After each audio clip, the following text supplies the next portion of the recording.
Okay, good. Still muted. We're still good. Okay. So, well, no, actually, you just need to share. You can just share your screen in Geneva, right? Can it use both at the same time? I don't know. Okay. Well, do you even have to use the? Can't you just share the screen?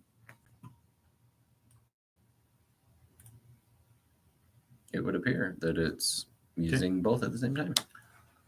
Okay. So I'm going to go check it out on Geneva. Yeah, make sure we have sound and everything. We'll check it out on YouTube too. Yeah, well, I'm going to check it out through the app.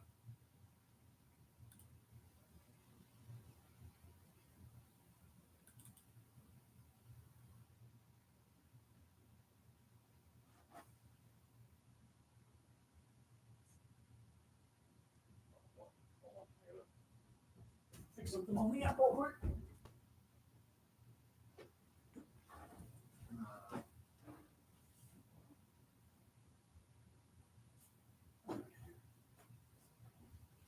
Only problem with streaming right now is we'll have like this whole lead time. You can edit it before we publish it. Oh, okay. Yep.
That works great in the app. Can you hear me though? Oh, hold on, I bro. Hello, hello. You say goodbye, and I say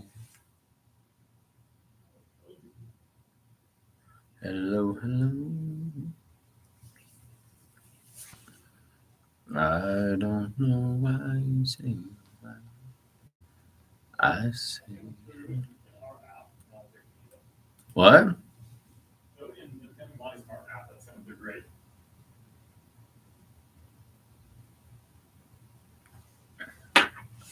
Sweet burrito.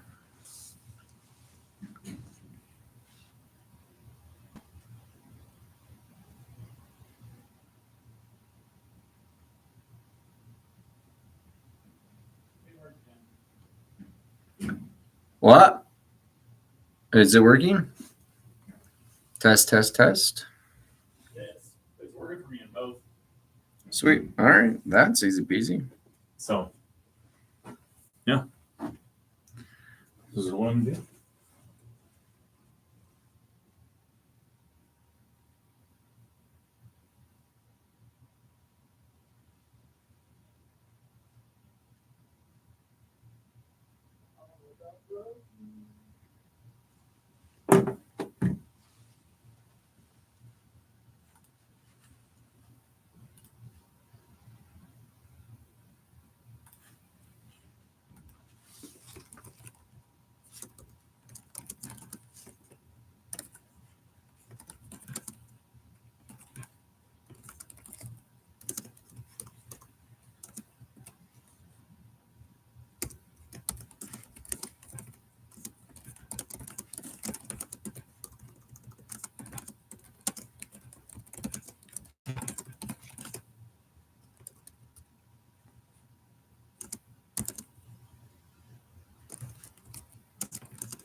Yep.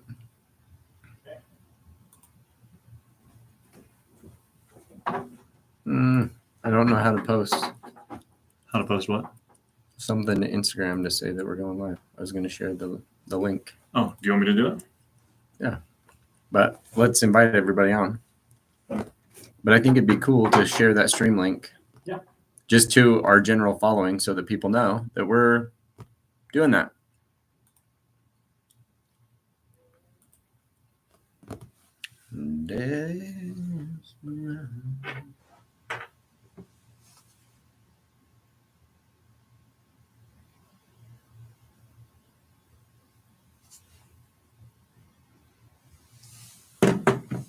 What do you want me to? Maybe do the stream link and announce the app. Be like, or you can check it out in our new app. And here, take this.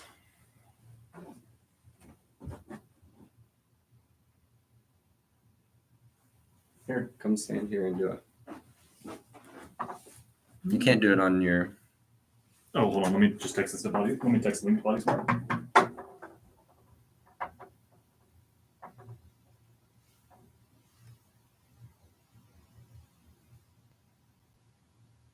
Okay. Awesome.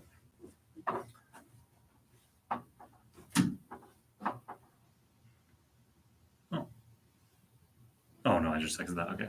I was like, Okay. so just a post. Do you want to do a picture with it or? No.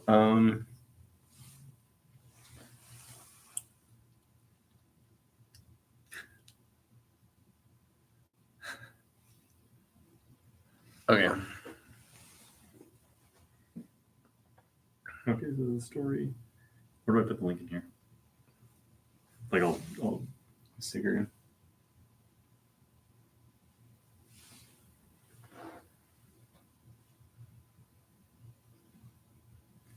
Are people hopping on? Hey. Welcome. It's not saying that anybody's in there, but it's so weird when it does that. Welcome, everybody, to the show. Excited to have you on. We're going to discuss everything you'd ever want to know about protein.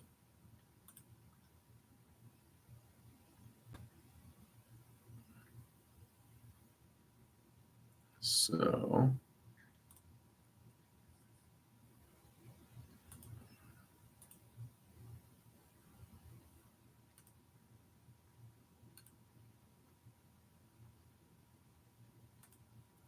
give us just a sec. We're trying. Oh.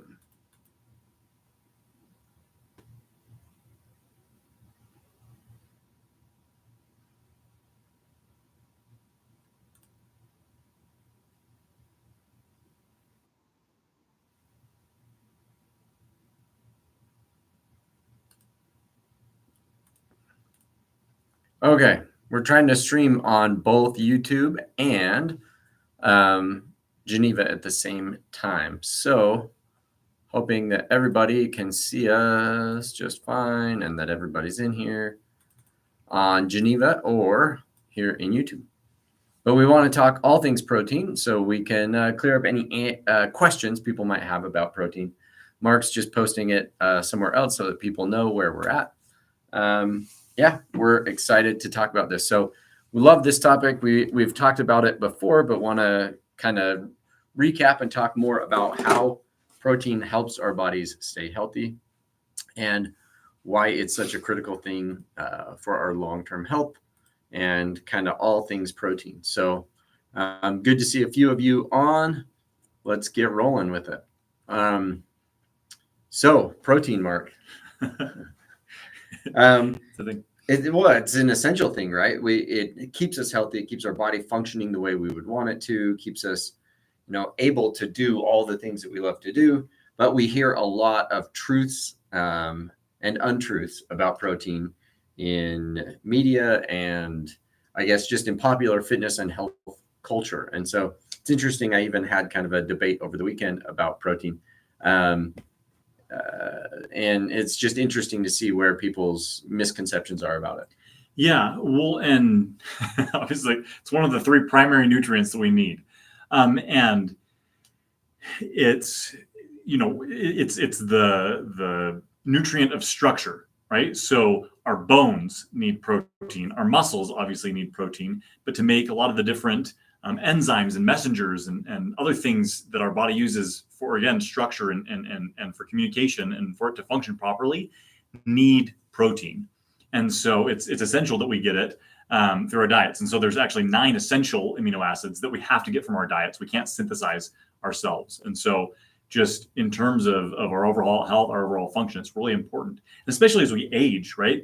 We've talked on here many times before about how, we lose muscle mass fairly quickly, but we lose our strength even quicker than that, and our power even quicker than that, right? Our ability to use our strength quickly. So after the age, some say 30, some say 40, if we're not doing anything to intervene, we lose about 1 to 2% of our muscle mass, 2 to 4% of our strength, and then 8 to 10% of our power, right? Again, that ability to use strength quickly. And so if we're not getting sufficient protein in our diets, and we're not doing things to build our bodies up, right? We're not getting regular strength training in, then we're doing ourselves, our current and our future selves, a disservice, because we're much more likely to deal with a lot of the diseases of older age that really aren't necessarily due to age, but they're due to inactivity or to not, keeping our body systems up functioning the way that they should. Yeah.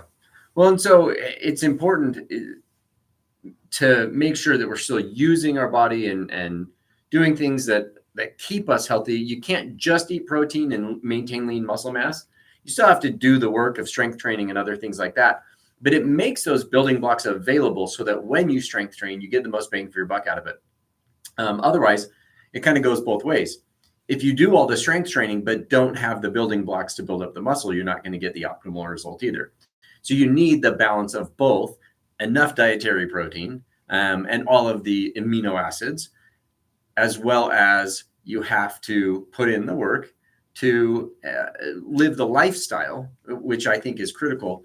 Live the lifestyle where you do enough strength training and kind of hard physical things that allow your body to build up and create enough protein stores in the form of muscle in your body to maintain lean muscle and things like that. Right. Well, so that's such an important point, because anytime, like any nutrient we have in excess, like is going to lead to us getting less healthy over time. So it's a lot harder from like a, it's a lot harder to overdose on protein, right? Yeah. Like we just don't have great storage mechanisms for protein. Like, so I love this example. As a researcher, Lane Norton, he said that, people are like, oh, well, you store protein in muscle. And it's like, well, that's like saying that you use a house to store wood, right? Like, yeah. That's not what it's meant for, right? Isn't that great? That is funny. And so we can store some amount of carbohydrate on us in the form of glycogen in our muscles and our liver, and then just circulating glucose in the blood. And then fat, we basically have an unlimited storage mechanism for that. Yeah. But still, like anytime that we're over consuming any particular macronutrient, carbs, fats, protein, then it's going to lead to us being less healthy in the long run. My goodness, I cannot say words today. Yeah. Well, exactly. And so we need to make sure that there's that balance of macronutrients, right? And so if we're just eating protein to eat protein, we're not doing the strength training, we're not giving our body the signal to utilize that to build muscle, then like it's not really doing us any extra good just by nature of being like magical protein, right? Right. It's, although that being said, because there's not a natural storage form and it's harder to convert into, fats or carbohydrates or things like that, then it as far as overeating is a harder one to really become obese with. Right. But it's also a harder one to overeat just from a logistical standpoint. Eating foods high in protein would make you very full very fast. Yeah. And so it's hard to overeat it. So, trying to optimize protein in your diet is a good idea. Now, there's always the debate between plant and animal sources of protein and what is the best, quote unquote, best way and we could get very dogmatic there and, stick to one camp or the other. Mark is total vegetarian and I'm a total no, just kidding. No, but you can get dogmatic about like, oh, vegetarianism or veganism is the right way to do it, that's the healthiest way. And, there's the pendulum swings the other way to like keto is everything.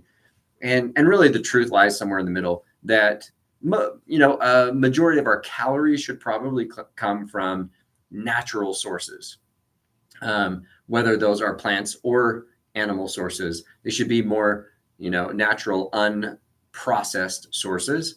And I think that's more the key than plants versus animals or whatever, is that it's more in a raw, if you will, form of the real thing, with as little doctoring as possible, as little processing as possible. That's where we're going to get the most nutrient density, and it's going to be the least unhealthy for us, and provide the most nutrition and health from our foods. And so I think that's the more critical piece. My personal bias is that we probably should get the majority of our calories from plants, with animal proteins kind of as needed or sparingly, or however else you want to term that. I think if you were having animal protein, 1 or 2 times a day, you'd probably be more than sufficient in terms of getting those amino acids you need from those things. You could get the rest from plants if you're eating enough of them. Well, no, so I think that's such a good point. And the reason being is that most of us have significantly less fiber in our diets than we ought to have, right? So the recommended amount is, per every 1,000 calories we have, is 14 to 15 grams of fiber. And so plants, right, are very high in fiber. And so that's a great way to get more of that in your system. And so again, like, it's going back to these basic principles, why does this diet work versus another one?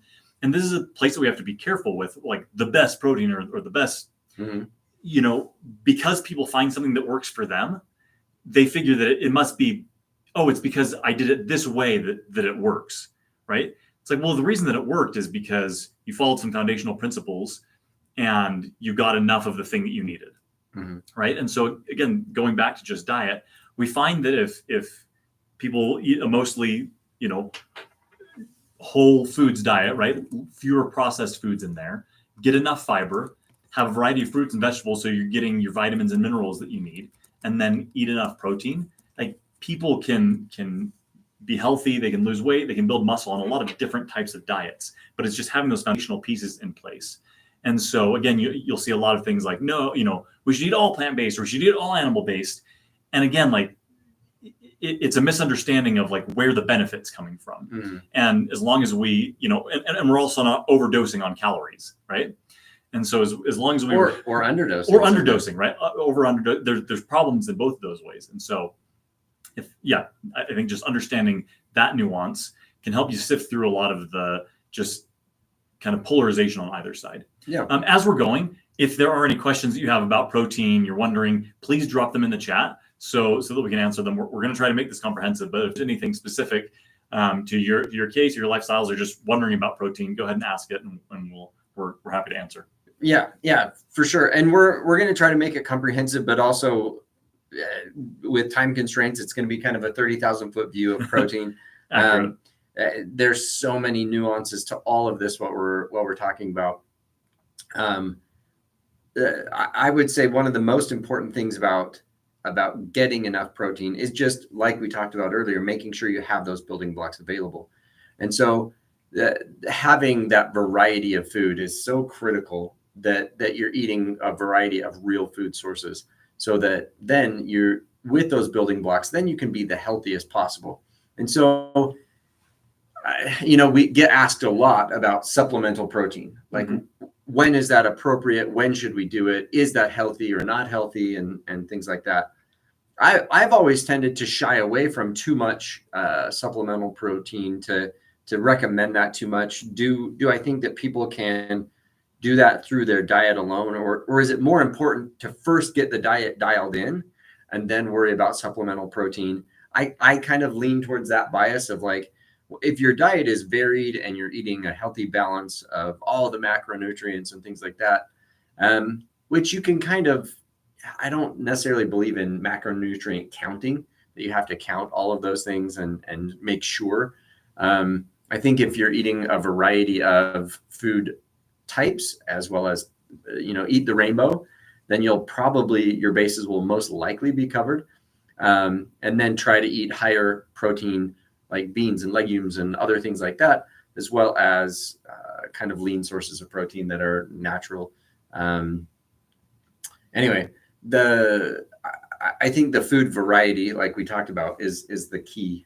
Yeah. Well, and again, it goes back to, am I getting enough things like fiber in the diet? One of the difficulties with supplemental proteins is if that's where the majority of your protein is coming from, then you're probably underdosing in terms of fiber. Yeah. But for older adults, that tends to be helpful of just being able to get enough protein to cause a muscle building response. And also sometimes for people that are eating an exclusively plant-based diet, it can be difficult to eat enough to get the amount of protein that's going to fuel you well for what you need. And so sometimes doing like a supplemental plant protein can be helpful there. But there is no need per se for supplemental protein. But it's not like it's gonna wreak havoc on your health, as long as you're controlling calories, as long as you're getting fiber, as long as you're getting enough fruits and vegetables, so you're getting those nutrients that you need. But if you're supplementing protein but not doing some of the other basics of like eating a healthy diet, getting enough movement and exercise in and things like that, it's not probably going to make as big of a difference. So that's why I say make sure to do the other steps first, and then we can worry about the supplemental protein, whether or not you need it. I think some of that's activity dependent, depending on what your goals are and where you're at in your nutrition and fitness. I think there's definitely a role for it when you can use it appropriately. But as drinking a protein shake as a meal replacement is, in my opinion, not a great idea. To replace a meal with a protein shake is often going to lead to overeating at your next meal, because it doesn't keep you as full as eating real food sources of protein or things like that. And so we tend to overeat at our next meal. And so it winds up just becoming extra calories. Like we said, there may be better extra calories than if you ate several hundred calories worth of extra refined carbohydrates or processed fats or things like that. But it still is more calories than you may want to ingest, if depending on your calorie balance and things like that. So as a meal replacement, not a big fan, but as part of your total calorie budget and using it for certain ways with your fitness or for recovery after ways. Whey protein. That's a protein joke, guys. Pretty good. Any questions from you? We'd love to hear it. So drop those in the comments. Protein is a hot topic for sure. And so a lot of people have questions about that. So let's talk dose. Oh yeah, dosage. Yep. This is one of Mark's favorite things. Get ready for some numbers. So many numbers. So the current recommended amount is what we should say. So it's 0.8 grams per kilogram of body weight, right? So whatever your body weight is in pounds, divide that by 2.2. And then multiply that by 0.8. There you go, math.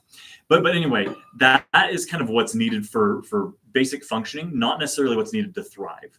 So what the research suggests is about 1.6 grams per kilogram. And like if you're, perfect. We got a great question. Awesome. Okay. And so what does that look like, right? So that we don't have to get into numbers. If you're eating between, if you get 30 to 40 grams of protein split between a few different meals and snacks, then you're going to be solid. And so say someone's 250 pounds, that's probably going to be somewhere around 150-ish grams of protein that they're trying to get in a day. There's some research suggests that if you're really trying to put on more lean mass, you maybe heighten that a little bit. They've done research with up to 2.2 grams per kilogram. But honestly, it's a law of diminishing returns. And so if you're getting around that 1.6, for most people, for most things, that's going to be sufficient. Mm-hmm. And again, if you just think about that of can I get a decent protein dose per meal, then that's going to be pretty good. Right. And it allows for better absorption and stuff like that, because you're you're keeping protein in front of those protein receptor sites all the time. Whereas kind of when you eat a big bolus of it, it passes by those protein receptors in our gut, kind of one pass and it's over, versus having, it can optimize absorption. So let's talk about Lori's question. I love this. So I don't love it for Lori. I'm sorry, Lori. She's still on a liquid diet here because of some medical things going on there. She's on a liquid diet. What do you think about egg white protein powder? Whey hates me. So a lot of people with whey protein supplement will get a lot of kind of gut issues, some upset stomach and things like that. And so it can be really uncomfortable, feeling bloated, and some people get gassy and other things like that. So not very fun. So egg white protein, I think is a good substitute. It's a great way to get a good balanced protein that has a lot of amino acids and things like that. And if your stomach tolerates it better, I think it's a great source. It doesn't have the yolk with it, so it doesn't have some of the saturated fats and cholesterol and other things like that. So it's a great protein source. I know a lot of people will eat copious amounts. I know a guy that buys truckloads of it at a time and then freezes it all, and then will eat it over time so that he only has to go to the store once a month. That's his pattern. Whatever works for you. But he drinks lots and lots and lots of egg white protein. Yeah. Well, and so the only difference between egg white and whey is just how quickly it's absorbed. And just a little bit more of that whey seems to be made bioavailable, which means that it's just easier for our body to process and use for those building blocks, but not a huge difference between egg and whey. So it's like 10 grams per hour we can absorb of whey versus like 6 grams. I think it's between like 3 and 6 for egg. So it's a little bit more slowly absorbed. But the thing to understand with protein is like there's almost always something in our digestive system. Yeah. And so it's not like we're just, totally empty stomach. We, drink some magnesium citrate and clean everything out and it's just passing right through. Like there's always going to be something to slow things down a little bit. And especially if we have meals that are, mixed fat, carbohydrate, protein, then it's going to change how quickly that passes through our digestive system. And so totally. One of the disadvantages of being on a liquid diet is that it speeds that up a little bit. And so in your case, that actually might be nice to have something that's a little bit slower absorbing, so that like it just doesn't run through the whole digestive system quite as quickly. Right. Yeah. And why it makes people have upset stomach or that bloating and things like that, not exactly sure. I think it probably has a lot to do with the gut microbiome, and that maybe our gut bacteria likes the whey protein as well. That it feeds off that pretty well as well. Because some of those gut proteins will break down, or gut bacteria will break down our proteins into amino acids for us and things like that. So that can be why. So with that, I want to talk about protein timing real quick. And that goes back to what I just said about like there always being food in our digestive system. So for years and years, there was talk about an anabolic window, right? A window of we're going to build muscle in. And, it was like, oh, you got to do that as soon as you can, right after you work out, or else you're just losing time. And honestly, for most people, most of the time, that's not going to be a big issue. Maybe if you're like an elite athlete, there's going to be some different considerations. Mm-hmm. But, after a resistance training workout, our ability to utilize those amino acid building blocks to build that muscle is open for quite a long time. So about 24 hours. And honestly, if you get some food, some protein in, some carbohydrate, right, to help replenish your energy reserves as well, within 3 to 5 hours of the workout, you're honestly going to be solid. And again, if you're splitting that up into 3 to 5 meals a day with a few snacks, then you're going to be totally solid. Like the timing issue shouldn't really be a big problem. And so some people are like, you know what, if I eat before I work out, I feel awful. Or sometimes people are like, oh, I got to eat before I work out or I feel awful. So it's just figuring out what works for you, when to take that, and then just making sure that you're getting kind of within that day enough. Yeah. One of the things that I found helps people feel best is just keeping consistent with their meal timing. Absolutely. That it allows their body to feel their best. And so, there's obviously some experimentation with that to figuring out what's best for your body, but then trying to stick with that so your body kind of gets in a rhythm, a routine of knowing what to expect. Seems to be helpful in the way people feel, versus when you're always kind of surprising it with quantity or timing and things like that. It makes it harder for your body to make some of those adjustments and adaptations. And so, but like Mark said, our gut tube is many feet long. Like it's working on these foods for hours after we've eaten it. And so we're still absorbing some nutrients, some protein, some, carbs, fats, water, protein for many feet along that digestive tract. And so just because we ate it 20 minutes ago doesn't mean that, in that window of time that they like to say for elite athletes and bodybuilders and things like that, like that's going to help optimize some things, but for the majority of us, not enough that it would make a difference. For people that are working out, 6-8 hours a day and they're going to hit another workout really soon, so they need recovery as fast as possible. That can make a bigger difference. But for the rest of us that are, kind of weekend warriors and I'm getting in, 45 minutes to an hour of work exercise a day, the nutrient timing for that just isn't that critical. Our recovery window is a lot longer, and so we're able to recover just fine in time for our next workout. Yep. So we're going to hit the plant question a little harder in just a second. But first, I want to talk really quickly about branched chain amino acids. Because you'll see a lot of supplements out there, right? A lot of people pushing those. And just the thing to know about them is they're relatively worthless in terms of giving your body the building blocks that it needs for a couple different reasons. One, to build muscle, your body needs all of the amino acids. And so it's kind of limited by the one it has the least. And so because it's not a complete protein supplement, right, you'd be much better off using a protein powder or an essential amino acid powder versus the branched chain amino acids. Or having a cheese stick. Right? The other problem is that those the amino acids in the branched chain amino acids, they compete for space at the receptor site, right? So they have competition for getting into the cell, and so you just don't have that same problem with a whole protein source or like the essential amino acids. And so again, you're limited by the one that you have the least. And so really, they're not doing anything to build muscle. It hasn't seemed to bear out much in improving performance or recovery. There's been some research on cognitive benefits, but it's pretty preliminary. And again, like you'd be better served by just doing a complete protein. Yeah. The one use I've heard people say that they use BCAAs for branched chain amino acids is for feeling fuller if they're doing with minimal calories, if they're doing intermittent fasting. So if that helps you to feel like people feel like they feel a little more full, like they're not as hungry, and that they don't feel like they're going to bonk during the workout. Like they don't feel as lightheaded or woozy or things like that during the workout.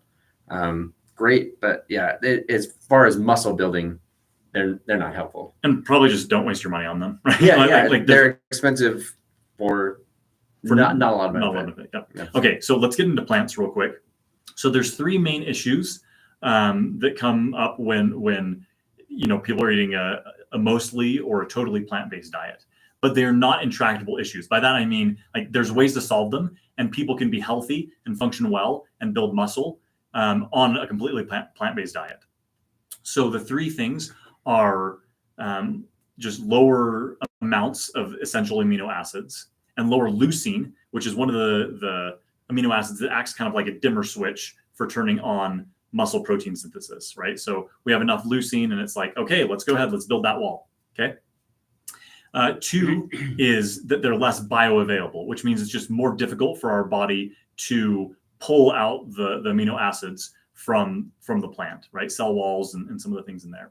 Three is just per serving, per unit of weight, there's just less protein content. And so you'll see people bring up those issues and be like, yeah, so we just shouldn't eat plants. But again, it goes back to what Cameron said before, is if we're eating a variety, then then those two main ones get hit, right? We eat a variety of different fruits and vegetables and beans and legumes. Then we get all of the proteins, right? We get all the essential amino acids, and then if we just eat more of those, then we make up for the lower protein content per serving, right? So right off the bat, like just eating a variety and making sure that we eat enough, right, gives us enough protein. So it's a tricky dilemma though. So like beans and rice together actually constitute all of the essential amino acids. So just eating beans and rice together.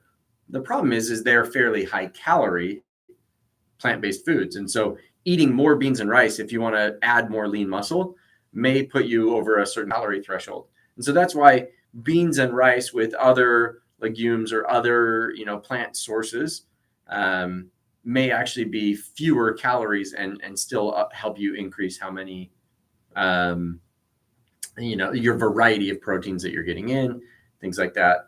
And that's where meat can come in, where it's actually, yes, it has a higher calorie density per weight, but you feel fuller and things like that. So like you can get more protein for fewer calories sometimes with meat, even though that doesn't seem like it would make sense from because plants have fewer calories, but more protein for those calories, I guess, if that makes sense. Yep. And so then let's talk about that last issue, less bioavailability. Mm-hmm. So you'll sometimes hear people throw out scary words, right? Plant defense proteins or lectins, right? If you eat plants, that these are going to wreak havoc on your body. And one, our body's really well designed at breaking down the food that's been a traditional part of diets for millennia. But since the beginning of time. But two, there's a lot of things that we can do to make that protein more bioavailable. One is just cooking it, right? That's one of the easiest. But so cooking, breaks it down, chopping it up.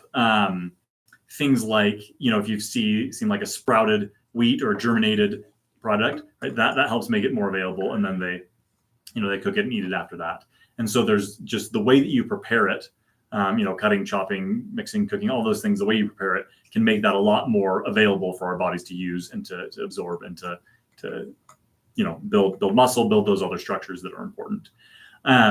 So sometimes for people on a fully plant-based diet, it can be helpful to do a plant-based protein powder to supplement if you're really struggling to get enough protein without going over calories, or it's just to eat that volume of food is just really hard sometimes. It's very difficult. And so especially people that are older, where it becomes a little bit harder to build muscle as we age, that can be helpful supplementing both on an animal plant-based diet and on a solely plant-based diet. Well, and meal prep can be more difficult too, right? Yep. So it takes more preparation to be able to get that variety in. And so if you haven't built that lifestyle, it can be a hard thing to just especially start right off the bat with. Absolutely. But the thing to understand is whether your animal, a mix of animal and plant products or fully plant-based, it still goes back to the principles that Cameron talked about earlier of eating a minimally processed diet, eating a variety. One of the problems that we see when we kind of get dogmatic about any one specific way of eating or food group is we make it possible to eat fully that way while still maintaining a standard American diet. And so like vegan macaroni and cheese or vegan ice cream, where you're still getting a huge calorie load and it's highly processed, like that gives us the same problems that we had with animal-based products, of not getting enough of our vitamins, minerals in, not getting enough fiber in, and over consuming calories and just leading to worse metabolic health over time. And so if you're going to try to go plant-based, it's something that we typically want to make a process and avoid being over processed when we're doing that. So you see what I did there? Oh yeah. That's good. Because again, it's going to go back to those foundational factors. And so just people can be healthy on a variety of types of diets and geared more towards the animal-based or more towards the plant-based, as long as they're respecting those basic principles. Again, like they're getting the nutrients they need, they're getting the fiber they need, they're staying sufficiently hydrated, right? Like all of those things are in place, then people can be healthy on a variety of diets. And there really isn't so much need for the dogmatism, but just make sure that we're getting enough. And then going back, are we doing the resistance training to make that protein useful for building and maintaining muscle mass. Because this is the thing to remember is that we're always building in our body, and we're also always breaking down and recycling, right? It's a constant process. Both are going on at the same time, right? It's not like our body's like, okay, stop the breakdown and now only do the buildup. Like there's always some of it happening at any given time, which is why we need to continue cycle through proteins so that our body can repair, recover, rebuild, and do all those things. Yeah, there's a lot of different processes going on, and having those building blocks available is the big key. And so those key macronutrients, carbs, fats, and protein, like all are important, all play a very important role in keeping us healthy. And protein, well, I would say there's big debates on all three, actually, about fats and carbs and stuff. So we will follow up with a whole thing about carbs and a whole thing about fat, the truth and dispelling some myths about how carbs, fats, and proteins all fit into a healthy lifestyle. So stay tuned for those calls, and we look forward to seeing you on our next call Thursday at 11. Okay, we'll see you then. See you then.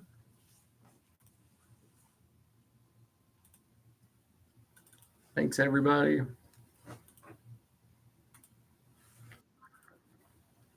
All right. Geneva. And